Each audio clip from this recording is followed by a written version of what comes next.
papers that really influenced me on this issue is an opening to a very famous tafsir of the Quran in Urdu. It's called Tadabbur al-Quran by the late Amin Ahsan Islahi, rahimahullah. And Amin Ahsan Islahi, before he wrote Tadabbur al-Quran, he wrote a booklet called Mabadi Tadabbur al-Quran.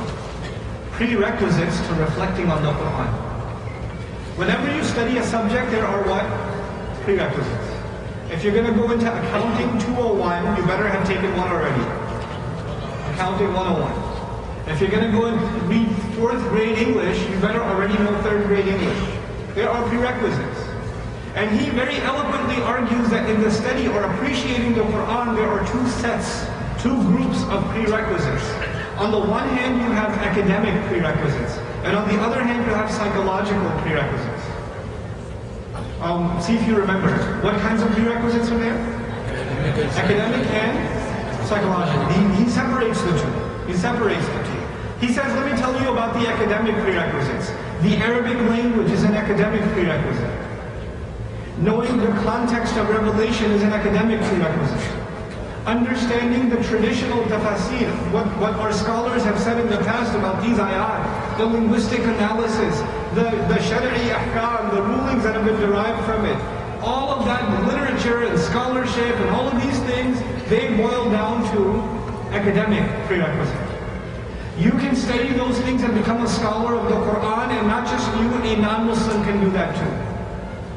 A non-Muslim can fulfill the academic prerequisites and become a top-notch scholar of the Quran. As a matter of fact, about 12 years ago, I was in Chicago listening to a speech by a non-Muslim. A non-Muslim was invited to, I still remember the Foundation Masjid in Chicago, a professor of Islamic Studies from Hartford Seminary in Connecticut, and he came and he spoke for 20 minutes. And when he opened, he said, أعوذ بالله من الشيطان الرجيم بسم الله الرحمن الرحيم أرأيت الذي يكذب بالدين. He recited Surah Al-Ma'un in perfect tajweed. White guy.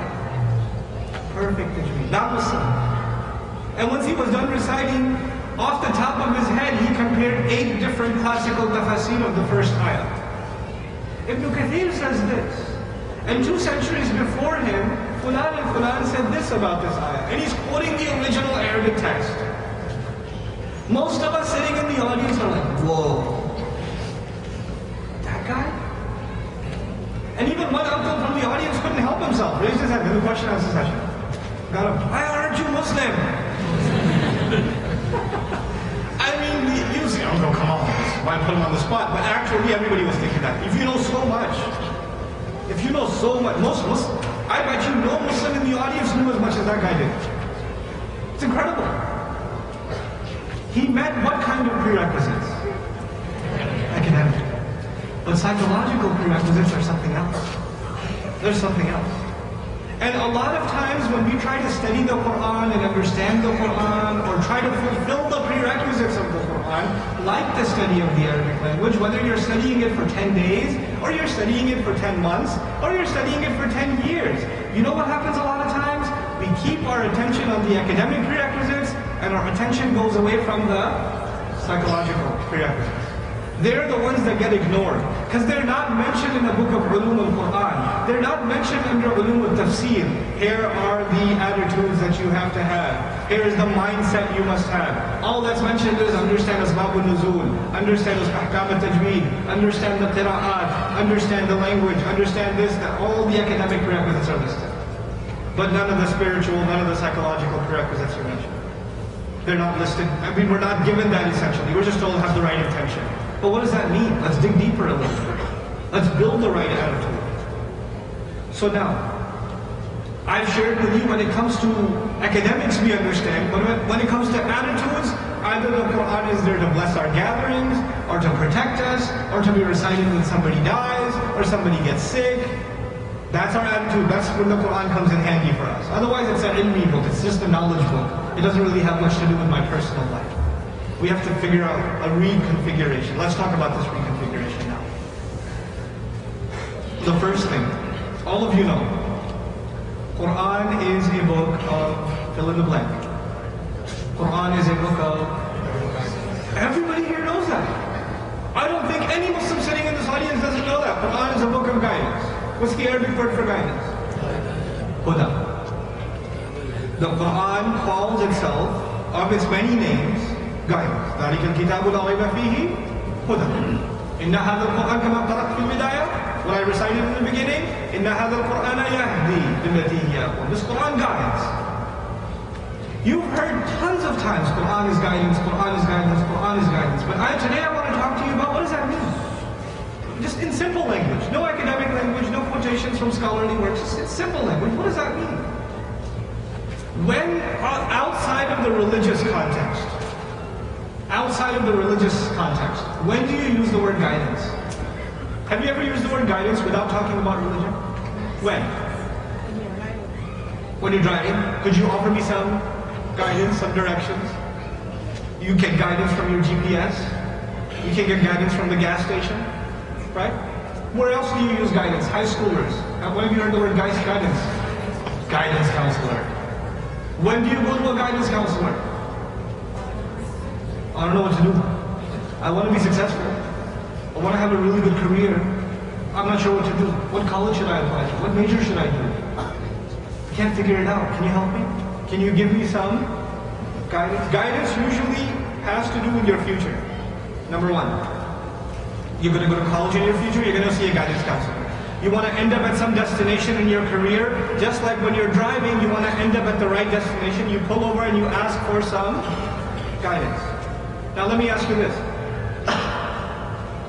When you go, you're lost. You're trying to get to the airport. DFW is kind of hard to miss. It's bigger than most cities.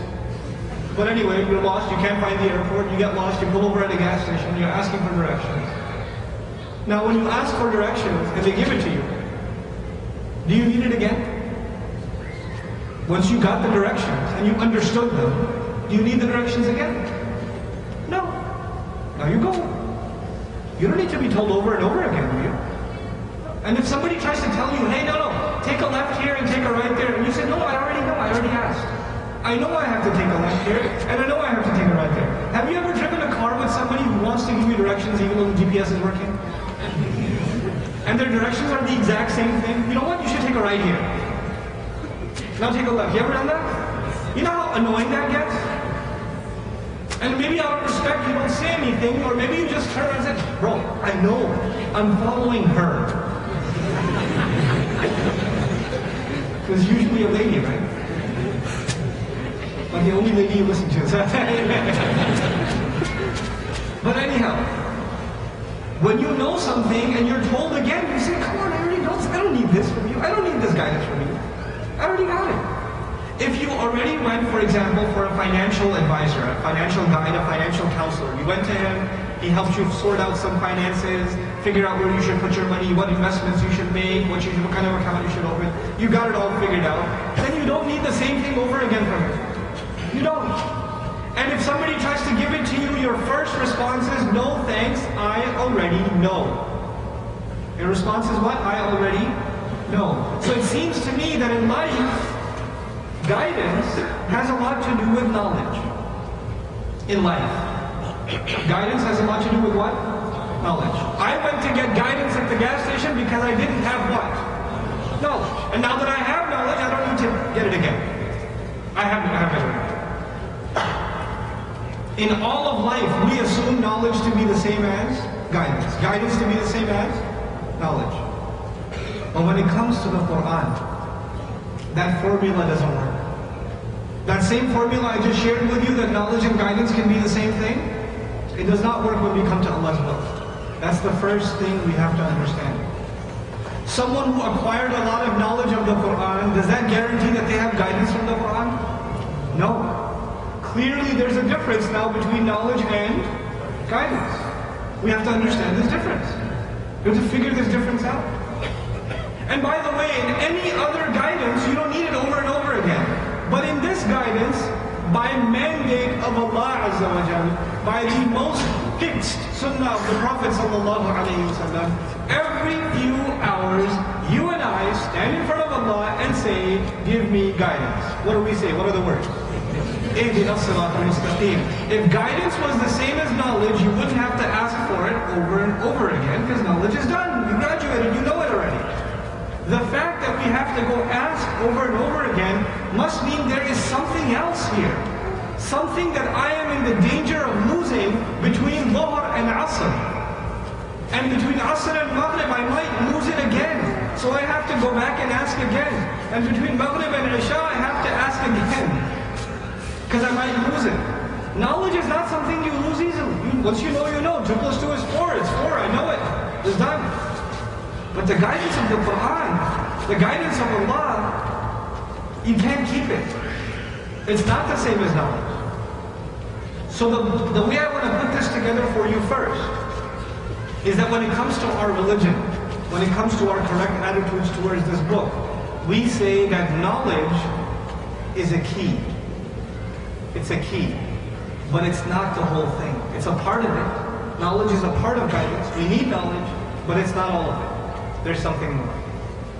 And it's something so pricey and so expensive that even the Messenger of Allah sallallahu alayhi wa sallam, in every single rak'ah that he ever prayed, asked Allah for it. The fact that he had to ask so many times for it, sallallahu alayhi wa sallam, means it's something extremely valuable, and none of us should ever assume that we have it.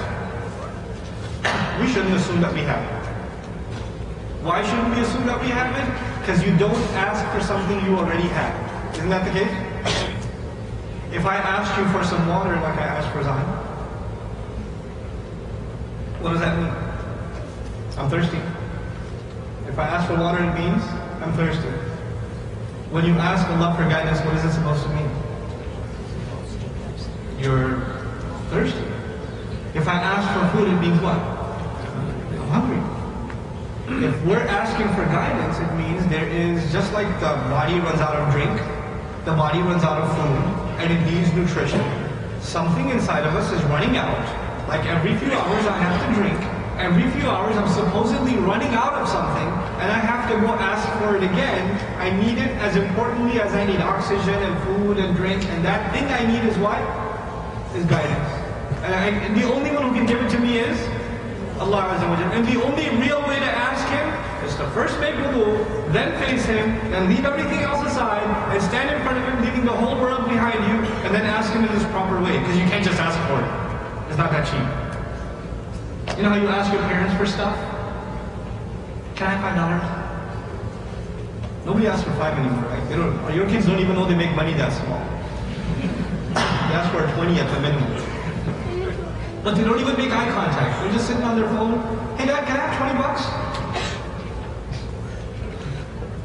$20? You know? And I'm like, when they're done, Dad, excuse me, I thought I asked you for $20. There's something wrong with your attitude when you're asking, right? Is there a difference? Let me ask you so I can make this point clear. Is there a difference between somebody asking you for water that just came into your house, and they're okay, they ask you for some water, or somebody who's dying of thirst and they ask you for water? Is there a difference in the way they ask? There's a different way to ask, right?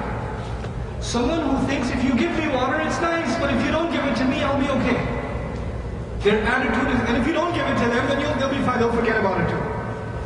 But somebody who's dying of thirst, they will ask, and once they ask, what's happening? When they're done asking, what do? They're waiting impatiently. And when they don't see it after 10 seconds, what do? They ask again. Did you get that? Did you forget about that water? Did you get that water again? The way in which we ask Allah for guidance is very, very telling. It's a very good indication of how desperate we are for guidance. And if the way you and I ask Allah for guidance is, if the way you ask Allah for guidance is not desperate, if the way I ask Allah for guidance is not desperate, you know what that proves to me? I don't have to prove it to anybody else. It proves to me that I am not really that desperately in need of guidance. If you send it to me, well and good. If not, I'm doing okay. Everything's fine. The first thing that has to change is our desperation for guidance. We have to feel a desperation for guidance. This thing is so valuable, Allah doesn't just give it to whoever wants it. You don't just casually ask for it. You have to have a certain way of asking. There's a certain way you and I have to build. And that has to happen in what institution? In Salat. In Salat, we have to stand and ask Allah for guidance in the most desperate way. That attitude needs to be there. It's hard. It's hard for me and it's hard for you. I'm not saying I've mastered it, not even close. We're all in the same boat here. This reminder is as applicable to you as it is to me. You know, nobody's in a better position than anybody else. This is something we all personally really need to work on. Let's take another step now. The first thing was desperation. We have to be desperate and intense in how we ask for guidance. But what is guidance? In easy definition. I know I really need it. I know I should ask for it a lot. I know I can't own it. I can be given it, but it can be taken away at any moment. It's a treasure that you can't, once you earn it, you can't keep it. It can go away. So you have to keep asking for it. Muslim or not, doesn't matter. But then what is it? Essentially, guidance boils down, for you and me, practically speaking, guidance boils down to choices. That's what it boils down to. Between Dhuhr and Asr, I'm driving back to the office. There's a billboard. I have a choice to look or not to look.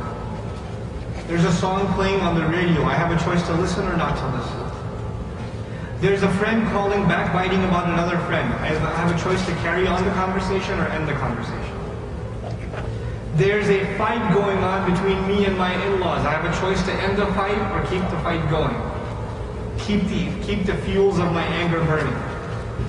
All of my life boils down to choices. Do or don't do. Look or don't look. Text or don't text. Post or don't post. Email back or don't email back. Watch the video or don't watch the video. Go to the movie or not go to the movie. It's all choices. Yes or no. And you know what? Guidance is, practically, right before you make any choice, you turn back to Allah and say, what's the right choice? Could you guide me? Could you guide me to the right choice? And then every choice you make and I make, we turn back to Allah and we seek His counsel and then we make a choice. That's guidance. Do choices happen just once a day? How often do we make choices? Literally every second. Every second we're making choices. When do we need guidance then? Every second. Every second we need guidance. Is it easy to forget that we need guidance? In a lecture you will be told you need guidance. In a book you will be told you will need guidance.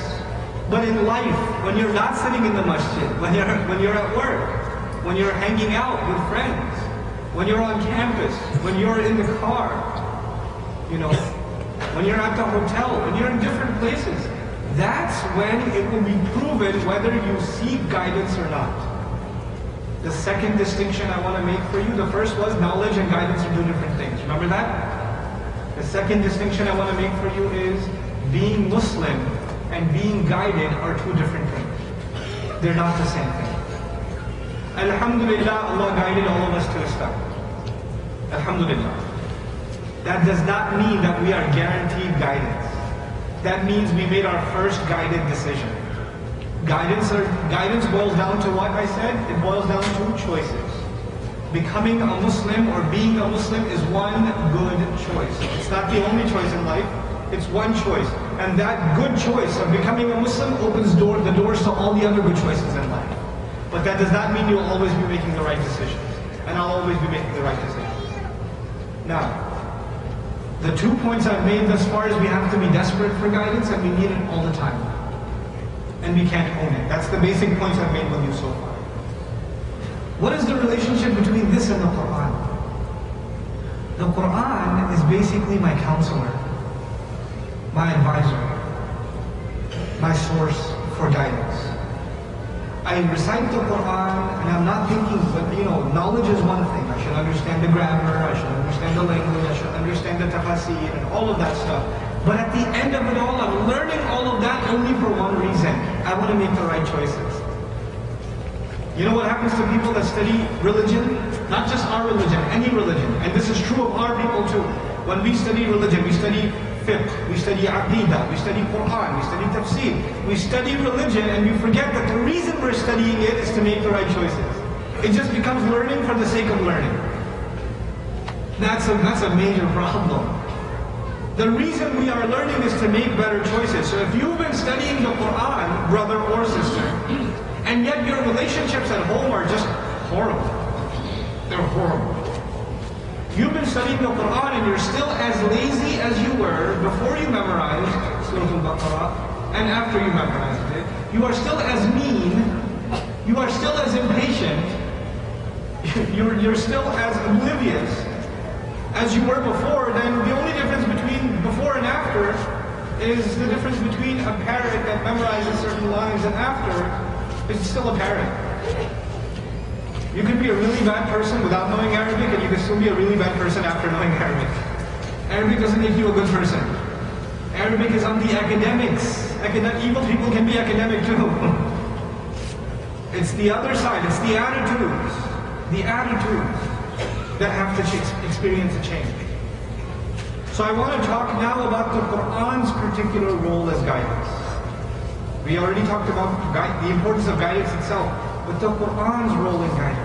Quran is supposed to be recited every single day, multiple times in our salat, so that Allah gives us a sermon, He gives us some guidance. And if you are of the Muslims that are sitting in this audience, and probably that's the case for most of you, that when you recite the Quran, or when the Quran is recited to you in prayer, you don't understand it, then you need to compensate.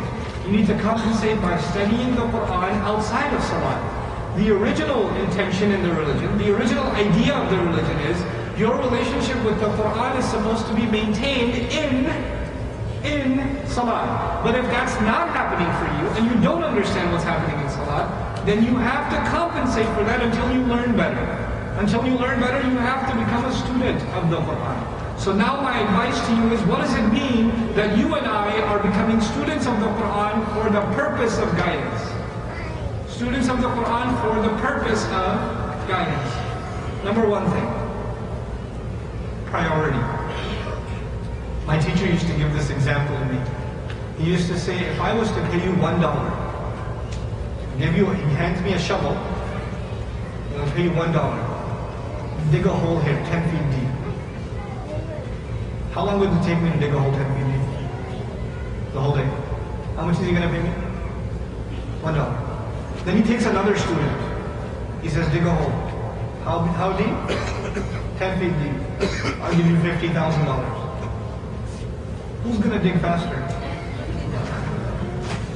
Is there a difference in the digging?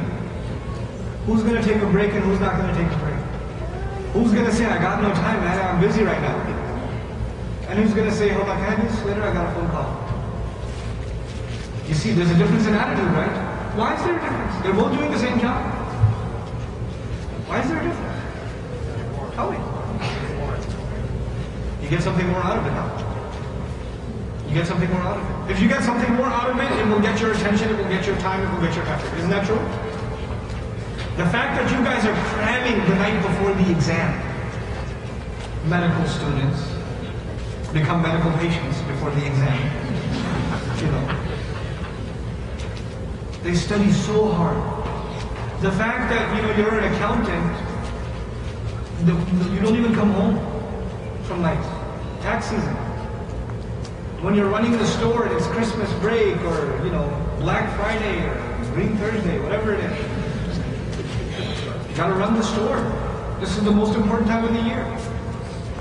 When you have the green card appointment at 8 a.m. and you show up there at 9 p.m. the night before.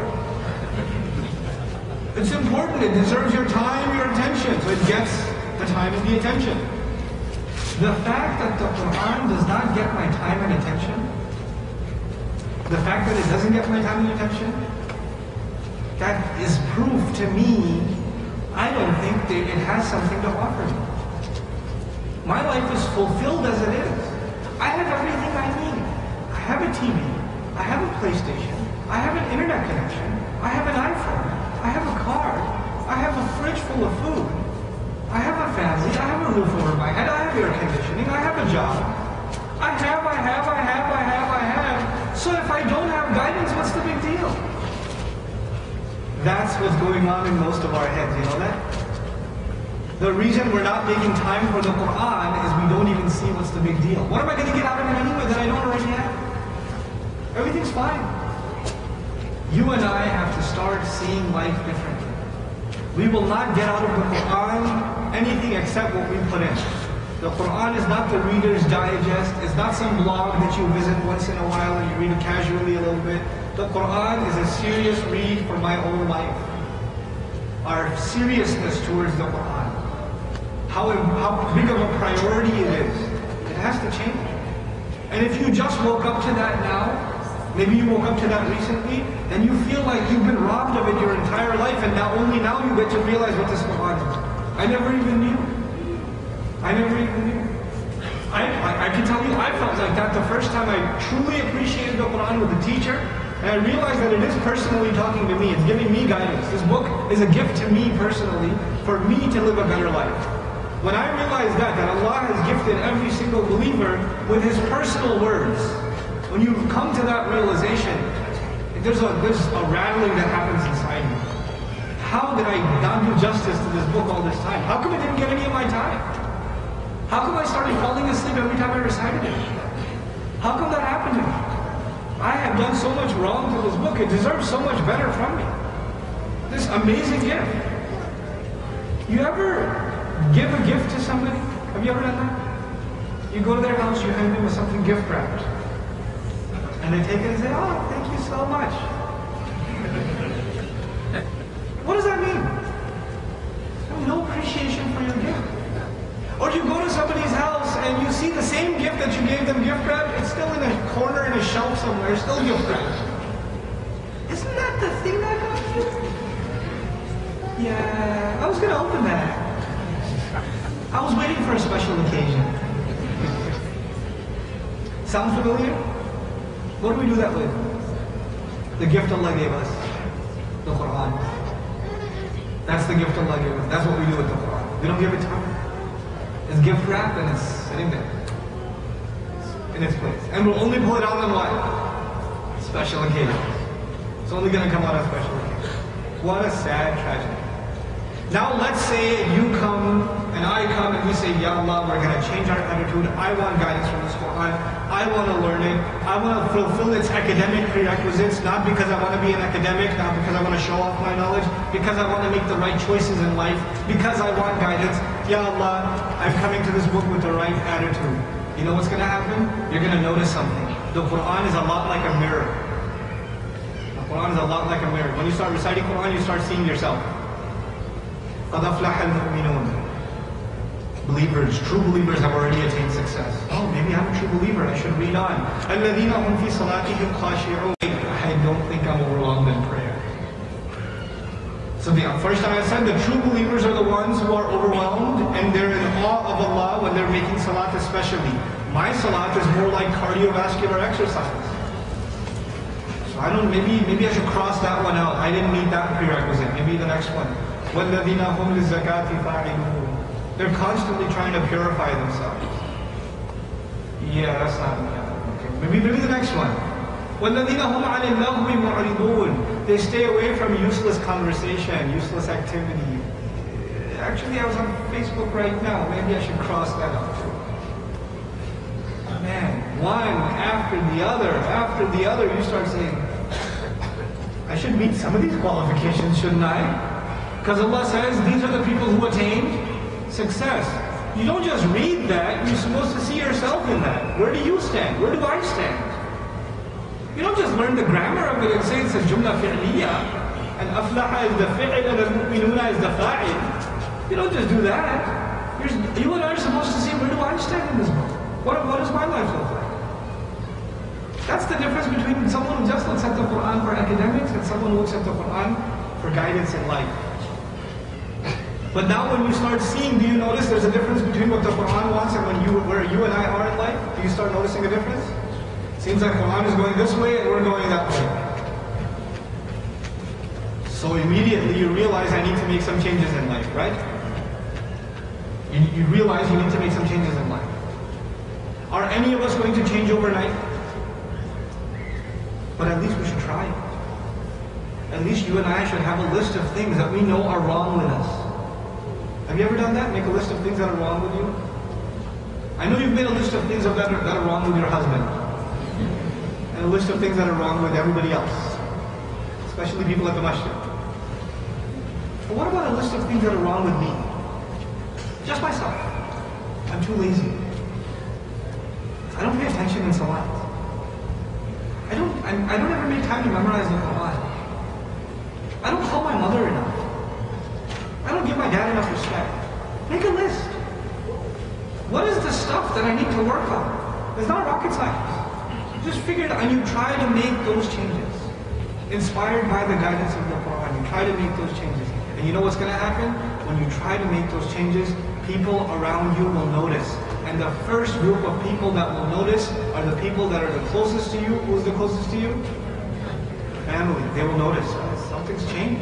What's happening? We were just making fun of that person and you didn't jump in. What happened to you? You used to have the best disses. We're waiting on a home run from you, but you didn't say anything. I don't want to do that. Why not? You used to be cool. Hey, we're going out to the concert. You coming? No. Why not? It's your favorite band. No, I don't listen to that stuff anymore. What? You don't listen to that stuff anymore? You're the one who took me to the concert last time. What are you talking about? Let's go, man. Come on, let's do this. No. I'm looking for guidance. Guidance. Who do you think you are? You think you're better than us? Your family's got to start telling you, oh, you think you're all this shaykh now. Oh, your hijab is so spiritual. We're all the filthy, right? We're all mushrikun. You're the only Muslim. Sarcasm will begin inside the house. You'll start hearing all kinds of stuff. Oh, this one. His holiness is here, everyone. Could you stick your hand in the water before I drink it? Because, you'll become an object of ridicule. Your friends won't stop hanging out with you. Because your friends, they do stuff that's against guidance. Because once you develop a love for guidance, you can't hang out with them much anymore. So you start distancing yourself from your friends. You start getting distance from family. They start getting upset with you. Why aren't you going to that wedding? I can't go. You know what kind of environment that's going to be. No, but that's your cousin. You have to go. And you will dance. These are the conversations that happen inside, behind closed doors. These are not the conversations that happen in the masjid, but they happen in your home. These are the conversations. What do you mean? You're not going to that college. No, Dad, I can't take a loan like that. You will become a doctor whether you like it or not. Yeah, but that's a loan. It's like interest-based. Isn't that like haram or something? What do you know about it? You're going to teach me halal and haram side? Go get the loan. Go become a doctor. Why are you going to? Quran says obey your parents, okay? Just obey your parents. These are the conversations happening inside Muslim homes. Girl starts wearing hijab. Mom is worried. Mom's the first one to be worried. What's that thing on your head? Take it off. What are you doing? We don't dress like that. If you love me, you will take it off. Don't make me tell your dad. Then dad comes. I love you. I don't want you to be attacked. I don't want you to be looked at. I'm worried about you. Take it off. Sometimes they'll say it out of anger. Sometimes they'll say it out of love. Just take it off. It's okay. It's not a sin. You don't have to do it. It's all right. Don't worry about it. I'm telling you, I'm your father, I know. I'm your mother. I'm worried about you. Nobody's going to marry you if you look like that. Just take it off. Why do you have to pray everywhere?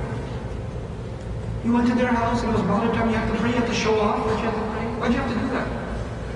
It was Maghrib time. I have to pray. No! You could have waited until we come home. These are conversations inside Muslim homes. And why do these conversations happen? Because some of our crazy young people decide they're going to make a little change or two in their life towards guidance. And a red alert goes off. It's like security alert in the family. My young son is becoming crazy. I get two kinds of people that come to me, parents that come to me. One, parents that say my child wants nothing to do with Islam. Two, my child started praying, I'm a little worried about him. I think he's getting too extreme. Two kinds of parents. Because we want our children to be Muslim, but not Muslim, I used to say, right? Not that Muslim. Just like, Jummah Muslim is enough. Like we are. You know, the Jummah Muslim is enough, the rest is for these mullah people, not for you guys. When you start developing a relationship with the Quran, you will notice something. This is a gift from Allah, and not everybody gets it. I should beg Allah, and you should beg Allah to get it. You know what it is? You will feel cut off from everyone.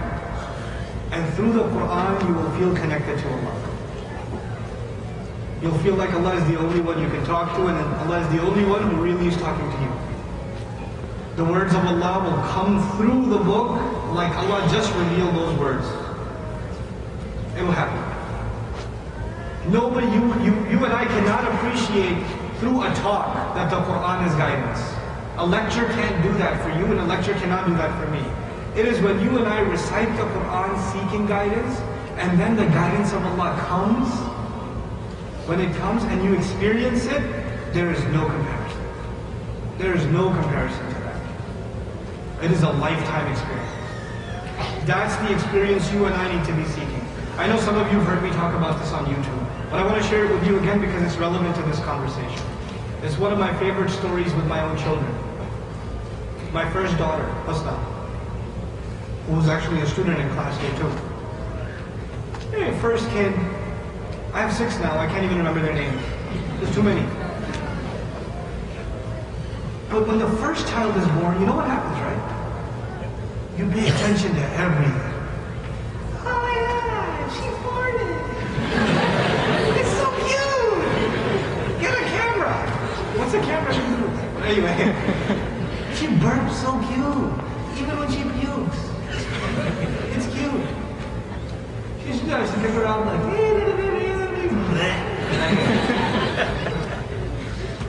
and I didn't get disgusted. I was like, oh, that's so cute.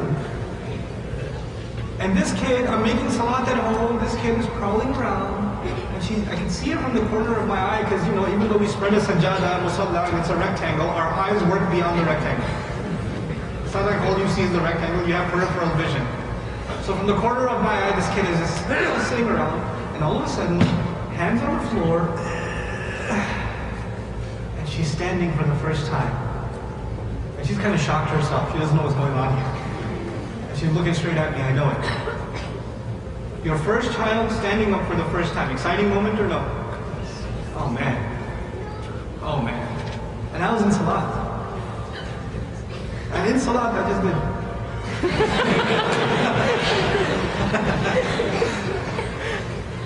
I almost called the wife in Salat. But then I got myself together and I kept on praying. And now, you know, when that happens, what should you want to do? If that happens, you should want to finish your salat and get to it. Just get it done. So I was in the middle of reciting and I kept on reciting. Just to finish up. It happened to be I was reciting Surah Al-Munafiqun. Allah Azza wa Jalla says in the ayah I recited next, Ya ayyuhal ladhina amanu la tulhikum amwalukum wa la awladukum an dhikrillahi wa man yaf'al dhalika fa ulaika humul khasirun. Those of you who believe, don't let your monies and your children distract you from the remembrance of Allah, and whoever does so are the ultimate losers.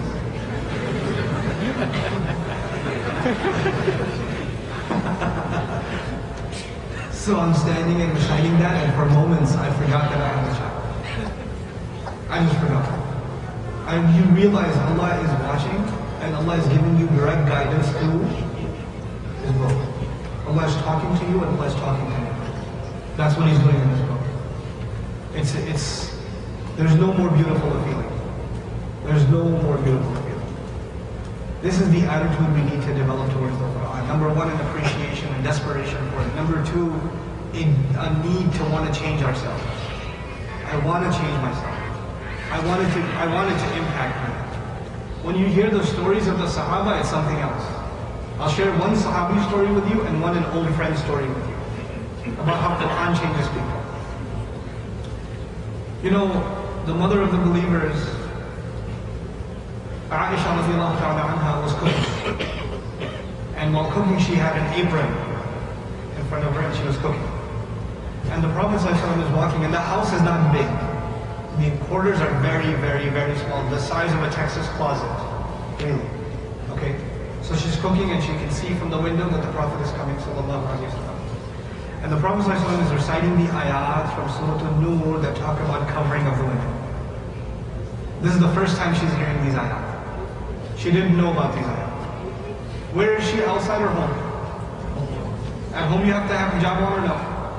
No. But she doesn't know. All she heard is, believing women should. She's listening to the ayat and she can't find a cloth. She tears off her apron and covers her head. Immediately.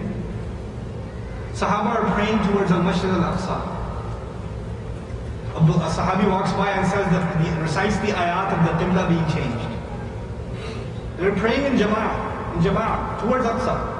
And then the Sahabi runs by and recites the ayah of the change of Qibla, and in Jama'ah they switch sides. They don't even wait to finish the prayer. They don't even say, does that apply to us right now? Should we finish? Should we have a debate about this? Nothing. We heard Quran, it's enough. We should change. We should move it. You know how difficult it is to come across liquids in the desert? Drinks in the desert? How quickly it dries up? When we think of alcohol in our industry, in our country, it flows like water. It's available in the mountains of it or in Walmart, right? But back in Arabia, when you squeezed wine and you made khamr, it's expensive. Why? Because you don't have a lot of fruit to begin with. It's a commodity. It's a really expensive asset. The ayat of khamr come down. The ayat of the prohibition of alcohol come down. And Sahaba have finished drinking it, and they start gagging their mouth so they can throw it up. Not like, oh, I won't do it again.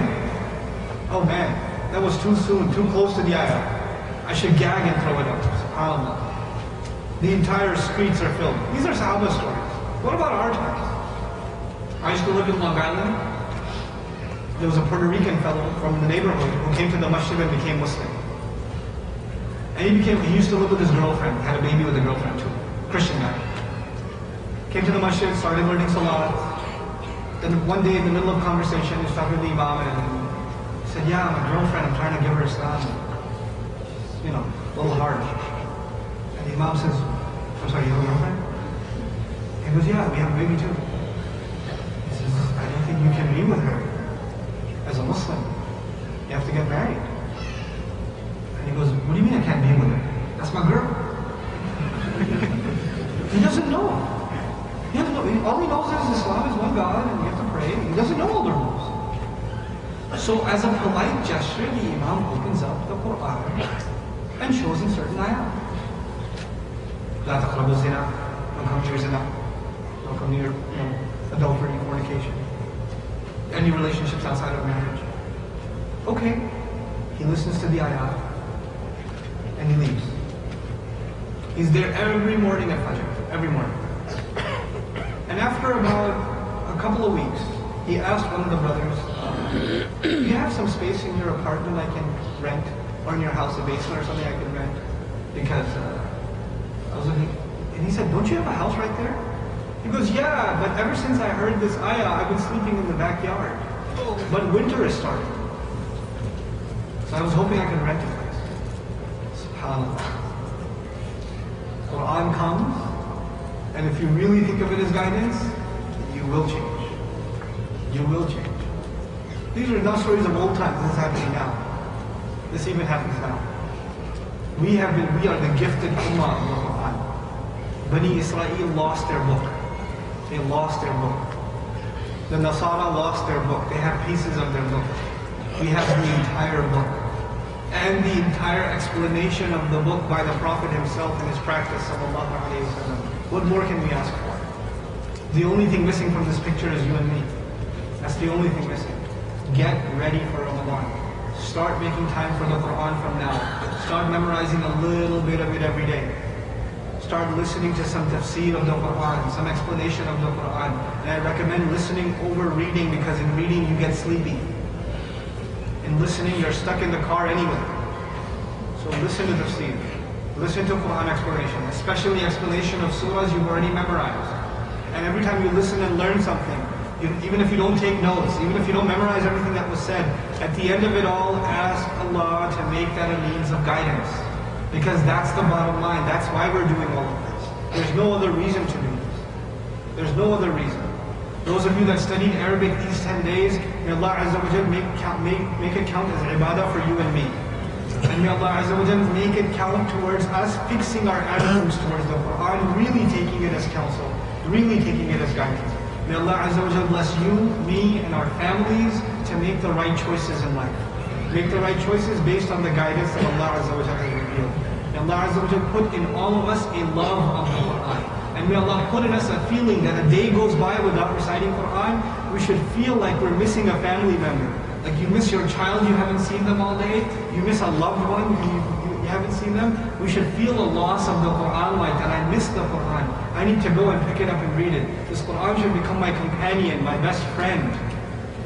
You know, my associate, my helper in troubled times. The only one I can talk to sometimes. That's what this should be. When nobody else understands you, Allah understands you. That's what this Quran should become for all of us. May Allah Azza wa Jal gift us with that beautiful relationship with His book. And may Allah Azza wa Jal reward us more and more and more and make our studies of the Quran and our learning of the Quran and our application of the Quran easier and easier and easier for us only because we want His guidance. The last bit, and I'll leave you, inshallah ta'ala. What is the most repeated quality of the Quran mentioned in the Quran? Do you know? Other than guidance. Not mercy, no. Other than guidance, what's the most repeated quality of the Quran mentioned? You're right. Reminder and remembrance. I told you in the beginning of this talk, when somebody needs guidance, when somebody needs directions, they don't need them over and over again, huh? But the Quran's guidance, you need it what? Over and over and over again. Never sit in a dars, never sit in a khutbah, never sit and listen to an ayah of Quran and say, oh, I already know this. I already got this. Because it's not being given to you for knowledge, it's being given to you for remembrance, reminder. فَذَكِّرْ إِنَّ فَعَتِ الذِّكْرَى. Reminder has benefit. ذَكِّرْ بِالْقُرْآنِ مَنْ يَخَافُ وَعِيدٍ. Remind with the Quran whoever fears my promise, my threat. The Quran should be remembered over and over and over again. None of us should feel, I already know this one. I already studied that surah. I don't need to recite it again. Quran should be recited constantly. Constantly. You'll notice it'll start purifying your life. It'll start purifying your family life. It'll start purifying your home. The home in which the Quran is being recited, not by an MP3 player, but by the souls that live in that house will be free of a lot of problems. That house will enjoy a lot of barakah. Quran should be recited by you, the wife, the children, the parents, and it should be recited in the house. It should be recited. How many homes have fights and arguments? You know, fights and arguments, you can't say that shaitan doesn't have anything to do with them. Shaitan has something to do with them. What does shaitan hate? He hates the guidance. It runs when the Quran is recited. Ista'id billahi min ash-shaytan ar-rajim. Seek Allah's protection from the shaitan and recite the Quran. You will remove a lot of fitna from your house. It will bring a lot of blessings to your house. And once we fulfill these primary obligations of the Quran of changing ourselves and seeking its guidance, then you know what? Use it for the ceremony. Keep it in the dashboard of your car. Recite it to feel better, to get healthier. Use it for reciting to get more barakah. All of that's great, but that's secondary. The Quran, the correct attitude towards this book is primary. So I beg Allah Azza wa Jal for myself and for all of you, and especially for our children, that Allah make us a people of the Quran. Kama qala Rasul sallallahu alayhi wa sallam, Ya Ahl al-Quran. I leave you with this hadith, one of my favorite hadith about the Quran. The Prophet sallallahu alayhi wa sallam addressed the ummah and he said, Ya Ahl al-Quran, people of Quran, La tatawassadu al-Quran. Don't turn the Quran into a pillow. Don't relax on the Quran. Don't become lax and lazy about the Quran. وَاتْلُوهُ حَقَّ تِلَاوَتِهِ مِنْ آنَاءِ اللَّيْلِ وَالنَّهَارِ. Read it and follow it like it deserves to be read and followed in all hours of the night and day. وَفْشُوهُ. Spread it. وَتَغَنَّوْهُ. And beautify it. Beautify it with your voices. Enjoy reciting Quran. Even if you're tone deaf, even if nobody else likes your recitation, you should enjoy reciting. It's for you. وَتَدَبَّرُوا فِيهِ, and deeply reflect into the book. لَعَلَّكُمْ تُفْلِحُونَ, so that all of you may become successful. اللهم اجعلنا من المفلحين. May Allah make us all be successful. بارك الله لي ولكم في القرآن الحكيم ونفعني وإياكم بالآيات والذكر الحكيم. I don't think there's a need for questions and answers, really. No, nothing I said needs a question. Really, I didn't talk about any complicated like 8 tarawih versus 20 tarawih or home financing. I didn't. So, yeah.